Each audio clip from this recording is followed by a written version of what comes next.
न्यायालय अक्सर ये कहते हैं कि किसी भी जमानत को देखते हुए ग्रेविटी ऑफ ऑफेंस, साक्ष्य को टेम्पर्ड करने की स्थिति, और जैसा भी प्रोसिक्यूशन ने कहा है सर, डॉक्टर और पुलिस तो हमारी जद में नहीं है, और जिनका नाम आप ले रहे हैं सर, उनके भी साक्ष्य कराए गए हैं घटना के 6 माह बाद। जी साक्ष्य तो पढ़ रहे हैं।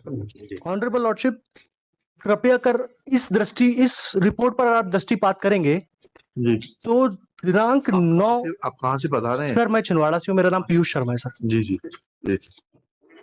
ऑनरेबल लॉर्डशिप, ये दूसरी जमानत का आवेदन है। प्रथम जमानत आवेदन पर इस आधार पर निरस्त किया गया था कि डीएनए रिपोर्ट पॉजिटिव आई थी, लेकिन उस समय माननीय न्यायालय के समक्ष उन तथ्यों को प्रदर्शित नहीं किया गया। मैं माननीय न्यायालय की अनुमति से चाहूंगा कि कुछ तथ्य मैं माननीय न्यायालय के समक्ष रख सकूं। बताएं, प्लीज बताएं। मैं माननीय न्यायालय का ध्यान विनम्रता पूर्वक आकृष्ट कराना चाहूंगा। लॉर्डशिप, अगर देखेंगे इस प्रकरण की सबसे ज्यादा मैं इसको विवादास्पद रिपोर्ट मानता हूं वो है शव परीक्षण रिपोर्ट। ऑनरेबल लॉर्डशिप, कृपया कर इस रिपोर्ट पर आप दृष्टिपात करेंगे जी। तो दिनांक 9। आप कहाँ से बता रहे हैं? सर मैं छिंदवाड़ा से हूँ, मेरा नाम पीयूष शर्मा है सर। जी जी जी। लॉर्डशिप, इस मृतिका की पोस्टमार्टम दिनांक 9/4/2021 को 3 डॉक्टरों की टीम द्वारा रात 11:30 बजे की गई। लॉर्डशिप, सबसे पहला प्रश्न उठता है माननीय न्यायालय के समक्ष, ये माननीय न्यायालय के समक्ष अभियोजन ये बात नहीं बता पाया कि आपको रात 11:30 बजे, जहां पर पर्याप्त रोशनी और पर्याप्त प्रकाश की व्यवस्था उपलब्ध नहीं थी, बिना किसी मजिस्ट्रेट की परमिशन लिए आपने पोस्टमार्टम रिपोर्ट कैसे कंडक्ट की? पहला सवाल मेरा माननीय न्यायालय के समक्ष ये है। दूसरा लॉर्डशिप, ये कहते हैं अपनी ही इस रिपोर्ट में कि 100% बर्न इंजरी का केस है। लॉर्डशिप, श्रीमान माननीय न्यायालय से मैं इसी परीक्षा का तीसरा नंबर का जो पेज है उस पर आपका ध्यान आकृष्ट कराना चाहूंगा। ये लिखते हैं कॉलम नंबर 11 में बाहरी और भीतरी जननेंद्रिय, उसमें ये अलग स्याही से लिखते हैं एनएडी, जिसका अगर माननीय न्यायालय के समक्ष मैं अर्थ स्पष्ट करता हूं तो वो लिखते हैं कि नॉट एनी एबनॉर्मेलिटी डिटेक्ट, लेकिन अगले ही नीचे ही कोई अन्य व्यक्ति लिखता है कि vaginal slide prepared and sealed handed over to police lady Sangeeta. Lordship, रात 11:30 बजे पोस्टमार्टम हो रहा है, लेकिन फिर मैं माननीय न्यायालय का ध्यान विनम्रता पूर्वक आकृष्ट कराना चाहूंगा सर, संगीता युवनाती की जब्ती पर अगर आप दृष्टिपात करते हैं लॉर्डशिप, तो ये देखेंगे कि ये पोस्टमार्टम के पहले दोपहर 3:50 पर हो गई थी, जबकि पोस्टमार्टम रात 11:30 बजे हो रहा है। तो पुलिस के पास किसी भी महिला के वेजाइनल स्लाइड बनाने की क्या क्षमता थी? माननीय न्यायालय के समक्ष अभियोजन इस बात को स्पष्ट करने में पूर्णतया विफल रहा है कि पोस्टमार्टम तारीख बताइएगा सर। 9/4/21 को 3:30 पर वेजाइनल स्लाइड प्रिपेयर कर रहे हैं सर। अच्छा, लेकिन कॉलम नंबर 13 में आप देखेंगे, कॉलम नंबर 13 में नमूना सील की जगह संगीता अंकित है, लेकिन थाने की सील नहीं लगी हुई है। माननीय न्यायालय से मैं विनम्रता पूर्वक आग्रह करना चाहूंगा, मेरा निवेदन है सर, ये चूंकि मेरा पहला अवसर है इसलिए अगर कोई दृष्टिता हो तो क्षमा करें। आप बिल्कुल आराम से बहस करिए सर, डोंट वरी। लॉर्डशिप, मैं पहली चीज ये जो मैंने तैयारी की थोड़ी सी, डॉक्टर पारिक और मोदी हैं, इनके मुताबिक जब इन्होंने अपनी किताब लिखी थी जिस पर ये डॉक्टर्स पढ़ाई करते हैं, इनमें इन्होंने लिखा था कि शुक्र के धब्बों की परीक्षा। लॉर्डशिप, ये बताते हैं कि स्पर्मेटोजोआ, जिसको शुक्राणु कहते हैं, इसकी उपस्थिति जानना कोई सरल कार्य नहीं है। इसके विरोधी तत्व जैसे कपड़ों का प्रकार, पुरानापन और प्रयोगशाला में पहुंचने तक वे धब्बे किन परिस्थितियों से गुजरे हैं, इस चीज को माननीय न्यायालय के समक्ष बताना बहुत आवश्यक होगा। लॉर्डशिप, पहली चीज ये उठती है कि आप 9/4/21 को मृतिका की पोस्टमार्टम रिपोर्ट कंडक्ट करने से पहले बिना सील बंद लिफाफा तैयार करे वेजाइनल स्लाइड प्रिपेयर करते हैं। इस चीज का मेरी बात से रिलेवेंसी इस बात पर है, माननीय न्यायालय से मेरा विनम्रता पूर्वक आग्रह है सर, कि जो महिला 100% जल चुकी हो, आप उसके योनि मार्ग से शुक्राणु कैसे प्राप्त कर पाएंगे, जबकि जो स्पर्म होते हैं वो मतलब दाह के प्रति बहुत ज्यादा सेंसिटिव होते हैं, और जब कोई महिला 100% ही जल चुकी हो तो ऐसी दशा में प्रथम दृष्टया ये भ्रम और प्रथम दृष्टया संदेह उत्पन्न होता है कि जलने के बाद किसी भी महिला की वेजाइनल स्लाइड प्रिपेयर नहीं की जा सकती। ऑनरेबल लॉर्डशिप से मेरा दूसरा बहुत बड़ा निवेदन है सर, अभी मैं एक लेटेस्ट एक जजमेंट था जिसमें शरद बिरथी चंद का हवाला हुआ था, और एक हवाला आया था सर 1984 का 4 सुप्रीम कोर्ट ऑनरेबल माननीय उच्चतम न्यायालय का, पेज नंबर 116 है। इसमें माननीय उच्चतम न्यायालय ने कहा है कि किसी माननीय न्यायालय के समक्ष अगर आप कोई भी प्रकरण पेश करते हैं जिसमें आप परिस्थिति जन्य साक्ष्यों की बात करते हैं, तो माननीय न्यायालय के समक्ष अभियोजन को यह स्पष्ट तौर पर बताना पड़ेगा कि केवल आप कह देने मात्र से कि कोई व्यक्ति अभियुक्त है, कह देने मात्र से कि कोई रिपोर्ट अभियुक्त के खिलाफ है, आप उसको अभियुक्त साबित नहीं कर सकते जब तक कि आपके पास चेन बाय चेन, कड़ी बाय कड़ी और साक्ष्य बाय साक्ष्य माननीय न्यायालय के समक्ष संदेह से परे कोई चीज प्रमाणित नहीं होती है। लॉर्डशिप, ठीक इसी तरह की प्रकृति का मामला था Hemant versus state of Madhya Pradesh, और माननीय उच्चतम न्यायालय ने अभी रवि कुमार राहुल वाला एक केस था। जी सर, ये कॉपी वर्सेस स्टेट सर ये वाली कॉपी सर को दीजिए। मैं माननीय न्यायालय से निवेदन करना चाहूंगा कि इस प्रकरण में माननीय उच्चतम न्यायालय ने ये कहा है, और मैं माननीय न्यायालय का इस जजमेंट की ओर ध्यान आकर्षित कराना चाहूंगा। सर, पूरे हिंदुस्तान के अंदर इस जजमेंट की बड़ी जोरों से चर्चा है, जिस मामले में माननीय उच्चतम न्यायालय ने, बताइए प्लीज सर, इसमें माननीय उच्चतम न्यायालय ने डीएनए प्रोफाइलिंग को पेज नंबर 138 से डिस्कस करना शुरू किया था, और उसमें 38 हाँ सर, मतलब वो शायद कंडी का क्रमांक 138 से सर। हाँ जी, उसमें उन्होंने डीएनए प्रोफाइलिंग पद्धति के बारे में बताया सर। जी, माननीय उच्चतम न्यायालय का ऐसे मामलों के बारे में कहना था कि डीएनए किया जाता है, ये कोई बहुत बड़ी बात नहीं है, लेकिन डीएनए को करने के लिए और माननीय न्यायालय के समक्ष डीएनए की सत्यता को प्रमाणित करने के लिए इसकी आपको सबसे पहले ये बताना पड़ेगा कि जो स्लाइड है, जो नमूना है, उसको विधिवत संरक्षित किया गया, उसको विधिवत लैब तक पहुंचाया गया, क्योंकि डीएनए एक ऐसे अणु होते हैं जो शरीर के किसी भी तरल भाग द्वारा गुजरते रहते हैं। इसी तरह डीएनए का पॉजिटिव आ जाना किसी अभियुक्त को दोषी ठहराए जाने के लिए पर्याप्त नहीं होगा जब तक कि ऐसी संपूर्ण परिस्थितियों को माननीय न्यायालय के समक्ष स्पष्ट ना कर दिया गया हो। लॉर्डशिप, इस पूरे प्रकरण में जो मैंने माननीय न्यायालय के समक्ष अभी प्रकरण प्रस्तुत किया है, उसमें भी 5 माह के विलंब के बाद ये जो सैंपल था पहुंचाया गया। लॉर्डशिप, इस प्रकरण में ना तो कोई सीलबंद लिफाफा है, और आफ्टर मतलब 4 माह के बाद सर ये इसकी डीएनए सैंपलिंग कराते हैं। ये इसकी रिपोर्ट आती है सर 20/9/2021 को। लॉर्डशिप, 20/9/2021 की आप रिपोर्ट देखेंगे, और 9/4 को महिला का पोस्टमार्टम रात 11:30 बजे हो रहा है। साहब, 3 महीने तक ये कहां इस स्लाइड को रखे रहे बिना सीलबंद नमूने को? जी, थाने में रखा रहा। जी, थाने में जब आप रखे रहते हो तो नमूने से छेड़छाड़ करने की आशंका से इनकार नहीं किया जा सकता। और लॉर्डशिप, इस प्रकरण की सबसे बड़ी चीज ये आती है कि जब ये वेजाइनल स्लाइड और स्वैब बताते हैं, जबकि मैंने माननीय न्यायालय को पूर्व में निवेदन कर बताया था कि इन्होंने केवल सर स्लाइड प्रिपेयर की थी, स्वैब नहीं बनाया था सर। तो सर ये स्वैब इनको कहां से प्राप्त हो गया अतिरिक्त? इसका मतलब ये है कि अभियुक्त को झूठा बचाने के आशय से इन्होंने पूरी कथा रची है। लॉर्डशिप, इसके बाद जब ये जांच होती है, फिर ये स्लाइड वापस आता है। लॉर्डशिप, ये इसका ब्लड निकालते हैं।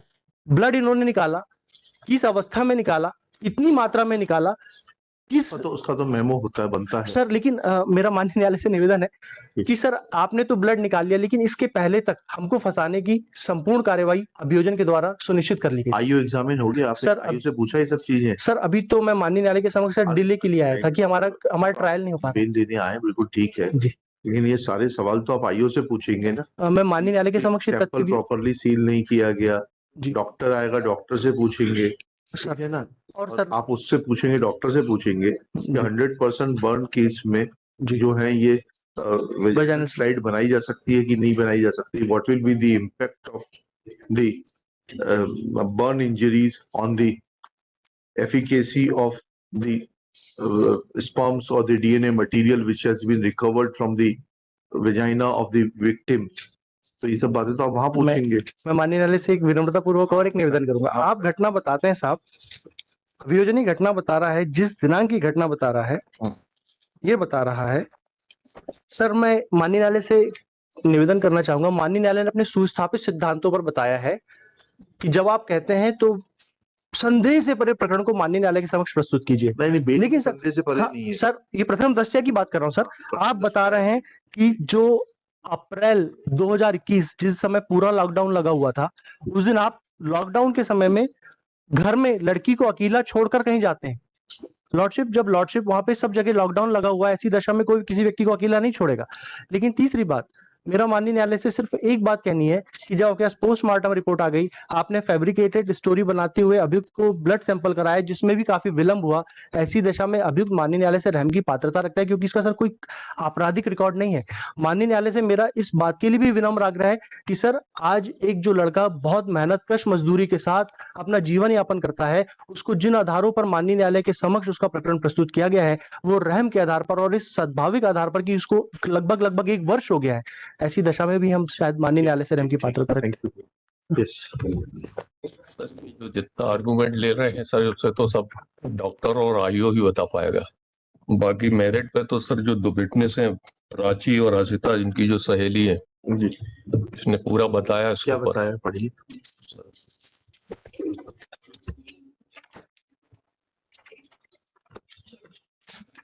और जो ये डिसीज है sir, aged about 15 years of age. बंद कैसे हो गया था ये? आपने बंद किया था ये? अभी मैंने ऑन किया, बंद कैसे हो गया?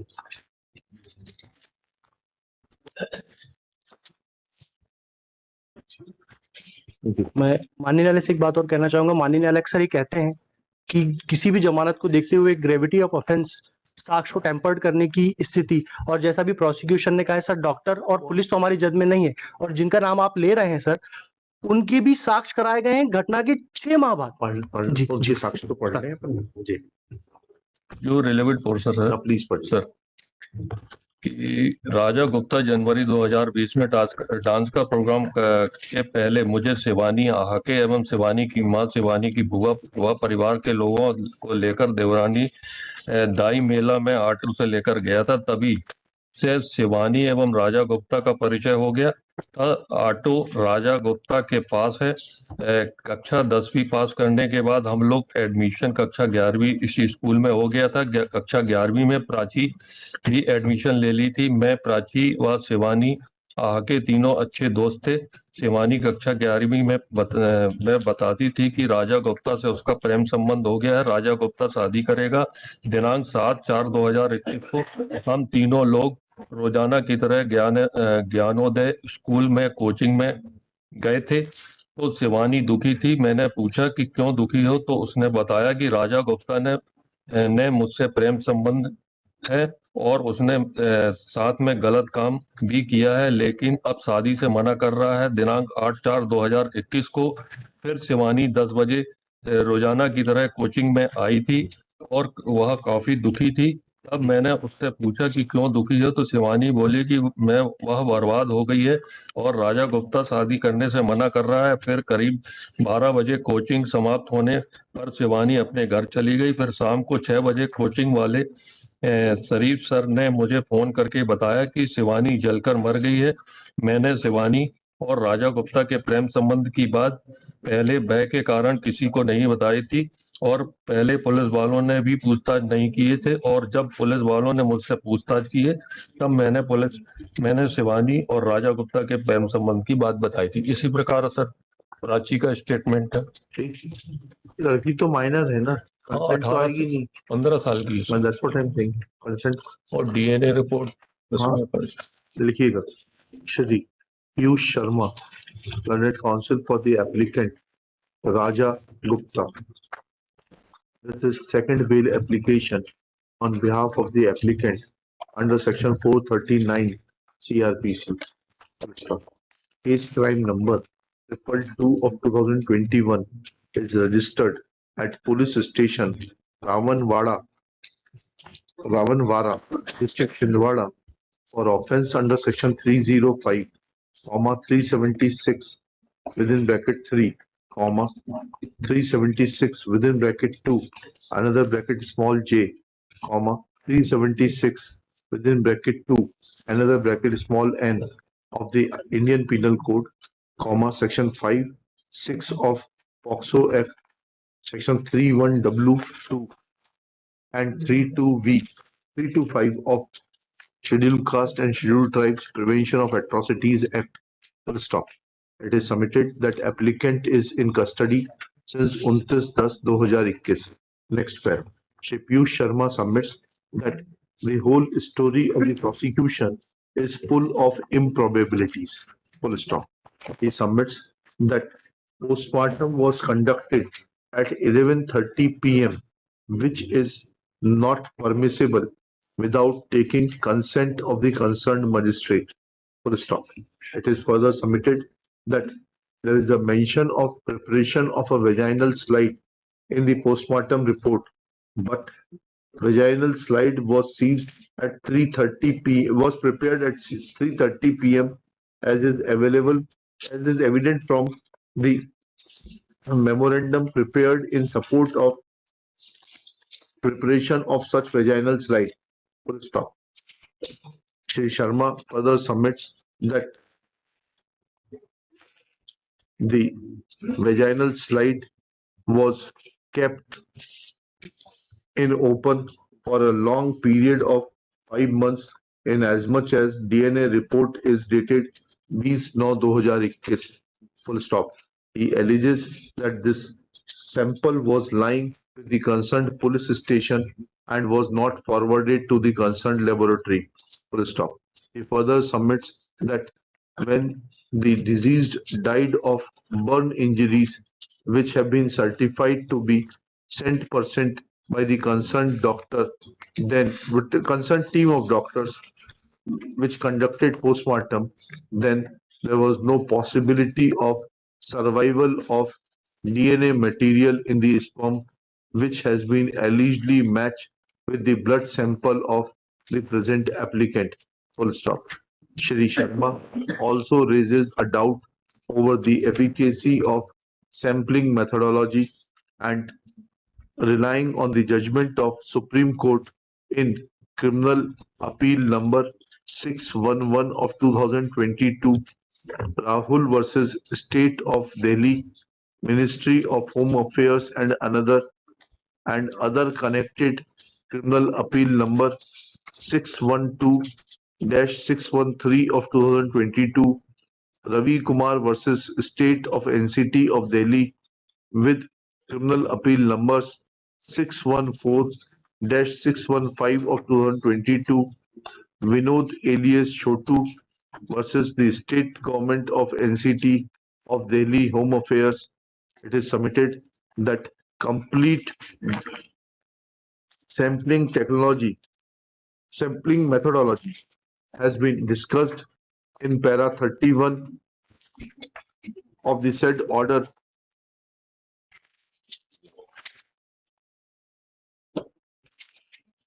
Full stop. Honorable Supreme Court has exhaustively quoted relevant paragraphs from another judgment of Supreme Court in Manoj and others versus State of Madhya Pradesh bracket में 2022 bracket close SCC online SC 677, and reading this, it is submitted that there is neither for adherence of the protocol for taking samples for DNA testing, nor there is any material to point out guilt of the present applicant. Full stop. It is submitted that present applicant is a self-employed person. He is young, is a youth of aged about 21-22 years. He be enlarged on bail. Next paragraph. Shri Ajay Kumar Tamrakar, learned penal lawyer for the state, submit that statements of two of the friends of the deceased Shivani are available on record, namely Prachi and Archita, who have expressed in their statements that deceased was having a filial relationship with the present applicant, who was driving auto at the relevant point of time, which they used to engage to travel up to their school. Next, it is submitted that deceased had confided in them that he had established physical relationship with her and thereafter refused to marry her. Full stop. It is submitted that all these facts require detailed elaboration and evidence of these witnesses namely Archita and Prachi, is vital to the case of the prosecution, and if present applicant is enlarged on bail, then he will try to tamper with the evidence. Next para. It is further submitted that all the arguments raised by learned counsel for the applicant Shri Piyush Sharma are matter of evidence and they cannot be decided at the time of deciding this bail application. Next, after hearing learned counsel for the parties and going through the record, it is evident that first bail application was dismissed due to finding of the concerned SFSL laboratory that DNA material found on the vaginal slide matches with the DNA material collected from the present applicant. Full stop. There is no change of circumstance. Though Shri Piyush Sharma has vehemently argued and has tried to raise doubt about the efficacy of the sampling procedure. Full stop. However, this efficacy of sampling procedure can be tested before the trial court and not in an bail application. Therefore, for the present, taking this fact into consideration that deceased was a minor aged about 15 years, there is evidence of establishment of physical relationship which has been confirmed in the form of DNA report, it cannot be said that applicant is not guilty or prima facie not guilty of the offences charged with. Full stop. Application fails and is dismissed. Obelisk.